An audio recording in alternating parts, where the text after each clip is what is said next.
आज संगत जी, प्यार से कहना धन निरंकार जी। आज भुवनेश्वर में सत्संग में जो भी पिछले कुछ घंटों से हमने श्रवण किया, वो संदेश वही संदेश था जो भक्तों ने हमेशा से ही संसार को दिया है। माध्यम चाहे कुछ भी रहा हो, भजन, स्पीच, एक कविता रूप, कोई भी भाषा का प्रयोग किया गया हो, पर संदेश यही कि इस जीवन में आए हो तो इस आत्मा जो इस शरीर में है उसको अपना असली निज घर का पता हो, एक अपने असली रूप का पता हो, और ये परमात्मा ही इस आत्मा का एक पूर्णता से ये रूप, असली रूप। तो कैसे जीते जी ये शरीर जब तक है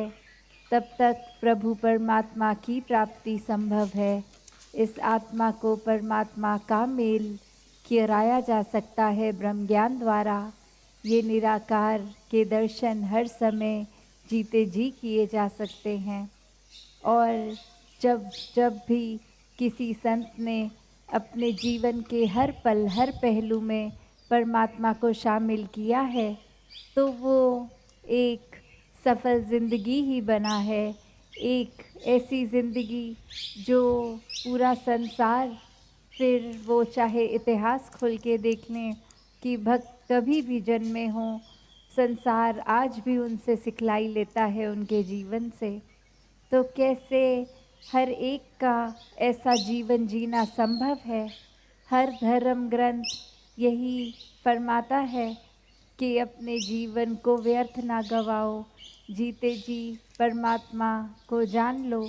और फिर जानने के बाद ही एक सच्ची भक्ति की जा सकती है।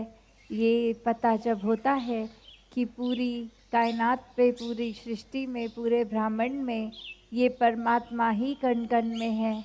और इसको देखकर फिर हर समय एक जीवन जीने का मतलब भक्ति करना है।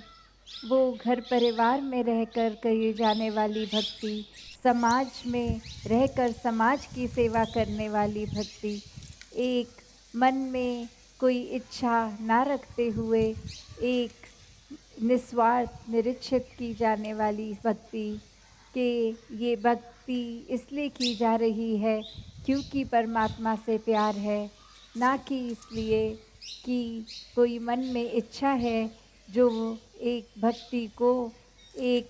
ब्राइब रूप बना रहे हैं कि परमात्मा हम आपका गुणगान कर रहे हैं और इसके बदले में ये काम करना है आपने हमारा। तो ऐसी भक्ति तो फिर इच्छाओं से बंध जाती है, तो वो मन के भाव में फिर समर्पण भाव की भक्ति नहीं है। तो कैसे मन में जब तक पूरे संसार का भक्ति भाव या संसार के प्रति सेवा भाव जब है और मन का समर्पण नहीं, तो फिर ये इच्छाओं की भक्ति एक पूर्ण भक्ति नहीं है। कैसे जीवन में हम आए हैं तो एक कर्तव्य बनता है कि पूरे संसार के लिए वरदान बने, अपने घर से शुरू करके, समाज से शुरू करके, शहर, देश, संसार तक पहुंचना है। एक मन का समर्पण उसके लिए सबसे पहले ज़रूरी, वरना तो घर के कुछ चंद सदस्यों के साथ ही स्वभाव इतने अलग सबके, तो ये मन मुटाव हो जाने, ये मन फिर एडजस्टमेंट्स की बात आनी, और वहीं अगर एक छोटे दायरे से लेके पूरे संसार भर में हम हर एक व्यक्ति में इस परमात्मा का स्वरूप देखते हैं, क्योंकि सभी में ये परमात्मा है, और फिर ये जीना, ये एडजस्टमेंट्स तो फिर रही ही नहीं, क्योंकि जब सब में ही परमात्मा के दर्शन हो गए तो मन खुद ब खुद हर एक का आदर, प्यार, सत्कार करता है।